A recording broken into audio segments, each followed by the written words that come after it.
नमस्कार विद्यार्थी मित्रांनो, आपण आज बघणार आहोत भाषा विज्ञान, भाषेचे स्वरूप.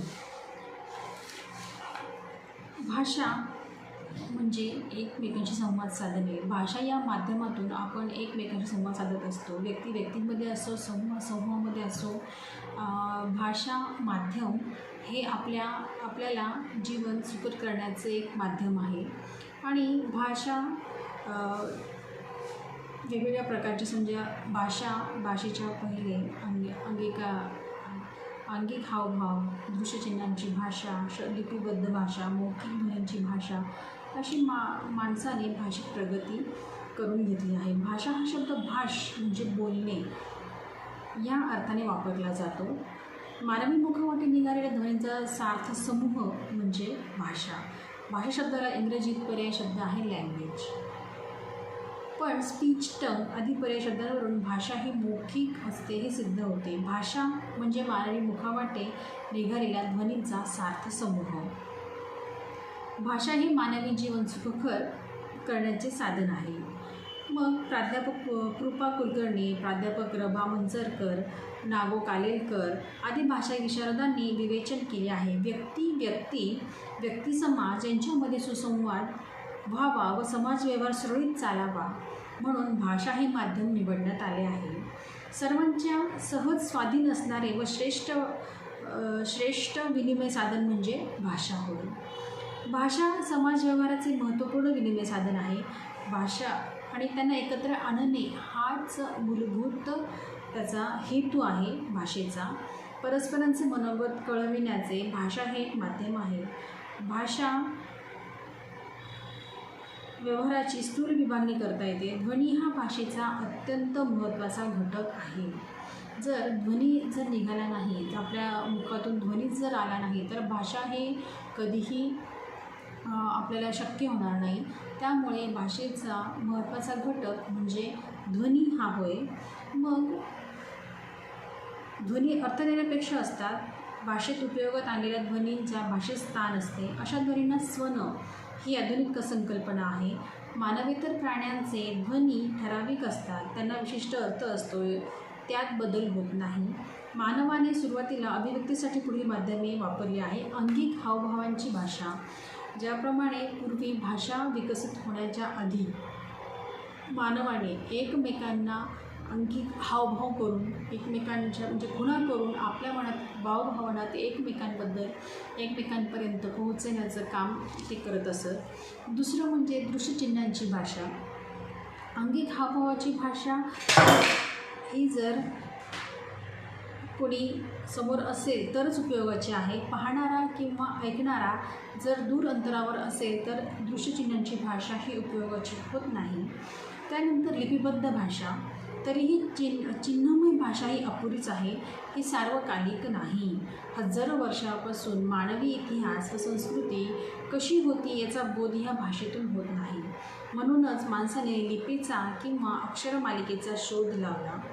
मानवातील भावना, विचार, दगड, वीट, भोजपत्र, ताम्रपत्र, पट, कापड, पासोडी, झाडांची पाने यावर अक्षरांच्या साह्याने कोरून ठेवण्याची कला मानवाने शोधून काढली. त्यानंतर पुढचा मुद्दा आहे मौखिक ध्वनींची भाषा. भाषा ही मुख्यतः मानवी मुखातून निघालेल्या ध्वनींचा सार्थ समूहाची बनलेली असते. मानवी मुखावाटे प्रकट झालेले विचार किंवा भावना ज्या साधनाने व्यक्त होतात त्या ध्वनिमय समूहाला शास्त्रीय भाषेत भाषा असे म्हणतात. भाषेच्या अनेक व्याख्या उपलब्ध आहेत. त्यानंतर ध्वनिमय मानवी भाषा. मानवाने ध्वनिमय भाषा रूढ केली. ध्वनी हे भाषेचे सोयीस्कर माध्यम वापरण्यात आले आहे. मानवाला शरीरातच ध्वनी निर्मितीचे केंद्र आहे. मानवाला बाह्य साधनावर अवलंबून राहावे लागत नाही. म्हणजेच ध्वनिमय जेव्हा आपल्या मुखातून क, ख, ग, घ किंवा इतर ध्वनी किंवा इतर आपण शिंकतो, जांभई देतो, त्यानंतर आपला आळस चढतो, त्यानंतर आपल्या मुखातून जे आवाज निघतात ते ध्वनी जी ध्वनी आपल्या शरीरातच असल्यामुळे आपल्या अंतर्गत असल्यामुळे आपल्याला बाहेरच्या याच्यावर त्याला अवलंबून राहावं लागत नाही. ध्वनींना चिरंतन रूप देता येते. ध्वनींना दिशा अंतर यांचे बंधन नाही. हावभाव किंवा चिन्ह यांना मर्यादा आहे. माणूस कल्पक व बुद्धिजीवी आहे. माणसाला आपल्या विचारांची देवाणघेवाण करण्यासाठी ध्वनी हे माध्यम सर्वात उपयुक्त आहे. तसेच भाषा ही अर्जित संपत्ती आहे. भाषा ही अनुवंशिक नाही. भाषा वारसा हक्काने प्राप्त होत नाही. लहान मूल ज्या वातावरणात वाढते त्या ठिकाणची भाषा ते आत्मसात करते. मातृभाषा म्हणजेच मातेची भाषा नव्हे. म्हणून भाषा ही अर्जित संपादित बाब आहे. अर्जित संपादित म्हणजे स्वतःहून ती मिळवणे, स्वतःहून ती स्वतःहून विकसित करणे. उदाहरणार्थ समजा 2 मुलं असेल आणि एक जर लहानपणापासूनच एक दुसऱ्या कुटुंबामध्ये किंवा पंजाबी कुटुंबामध्ये किंवा गुजराती कुटुंबामध्ये वाढला असेल आणि एक मराठी कुटुंबामध्ये वाढला असेल, इंग्लिश कुटुंबामध्ये वाढला असेल, तर त्यांना तो मूळचा जन्माने मराठी जरी असला तरी पण तो ज्या वातावरणात वाढतो आहे, पंजाबी असेल, गुजराती असेल, सिंधी असेल, तर त्या लोकांची भाषा तो चटकन अवगत करतो. कारण ध्वनी म्हणजे माणूस हा लगेच जन्मनाथूनच बोलायला शिकतो. तो पहिले हुंकार देतो, रडतो, हसतो, ह्या सगळ्या वेगवेगळ्या ध्वनी तो काढत असतो. त्याच्यानंतरच त्याची कर्णेंद्रिये विकसित होत असतात. घरातील माणसं जे बोलतात ते त्याच्या कानावर पडत असते आणि त्या कर्णेंद्रियाद्वारे जे भाषा जी त्याच्या कानावर पडते तो ती आत्मसात करतो आणि तीच भाषा तो पुढे विकसित करतो. त्यामुळे माणूस कुठल्या कुळातला जन्मलेला आहे, कुठल्या भाषेचा आहे किंवा कुठल्या मूळ भाषेचा आहे, तीच भाषा त्याला येईल, दुसरी येणार नाही असे होत नाही. भाषा ही अर्जित स्वरूपाची आहे. माणूस हा अवतीभोवतीच्या परिस्थितीतून भाषा शिकत असतो. समाजाच्या सहवासात आणि परिस्थितीत भाषेचा उगम आणि विकास होतो. एकट्या माणसाला भाषा संभवत नाही. भाषेसाठी ऐकणारा आणि बोलणारा हे 2 घटक महत्त्वाचे असतात. समजा उदाहरणार्थ भाषा ऐकणाराच नसेल तर भाषा बोलणाऱ्याचा काही उपयोग होत नाही आणि भाषा बोलणारा नसेल तर ऐकणाऱ्याला त्याचा काही उपयोग होत नाही. म्हणून भाषेमध्ये 2 घटक महत्त्वाचे असतात. एक भाषा बोलणारा आणि दुसरा भाषा ऐकणारा. भाषा विविध रूपिणी आहे. भाषा एक जिन्सी नसते. 4 कोस पर बदले पाणी 8 कोस पर बदले वाणी ही म्हण सर्वांनीच ऐकलेली असेल. जर आपण 4 कोसापर्यंत गेलो तर पाण्याची चव बदलते. त्याचप्रमाणे आपण 8 कोसावर जर गेलो तर तिथली भाषा बदलत असते. प्रत्येकाची बोलीभाषा ही वेगवेगळी असते.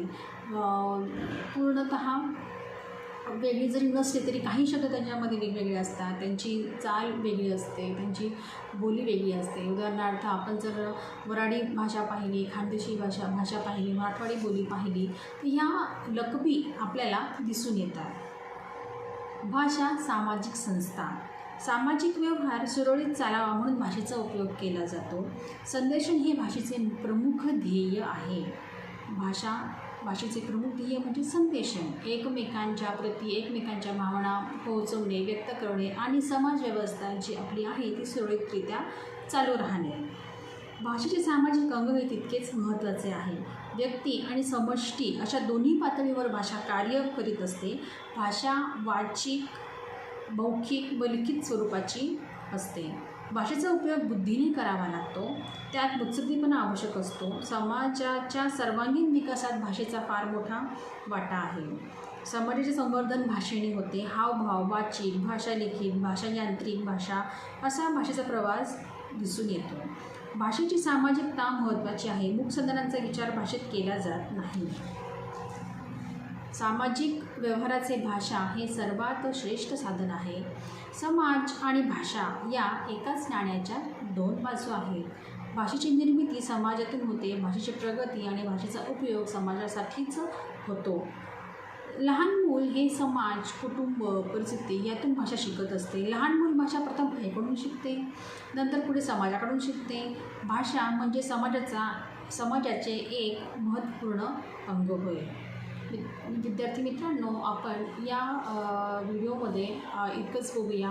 पुढे भाषेचे स्वन व रूपविचार हे आपण पुढच्या तासिकेत पाहू. धन्यवाद.